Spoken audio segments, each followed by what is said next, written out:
So here's a quick way to look at your excess inventory. Now just go to Business Analytics and click on Overstock Analysis. Now for this report, you need to have the cost of each of the SKUs to be filled out. So as long as you have them filled out in OneCart, it's no problem at all. But suppose you don't, this is a default number to be filled in. And then let's put in 6 months and generate Overstock report. And there you have it. The report is done.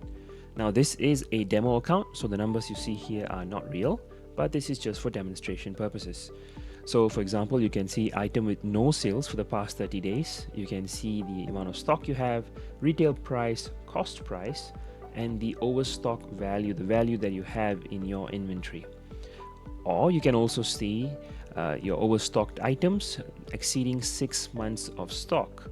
So here it shows you the current stock that you have, 30-day sales that you've had in the past 30 days for these SKU, the recommended stock that OneCart proposes for this inventory, or for this SKU, and the excess number of units, and of course again the overstock value.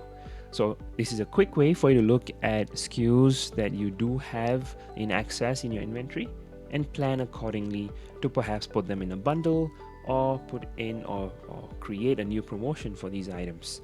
And so the ultimate plan is for you to grow your business.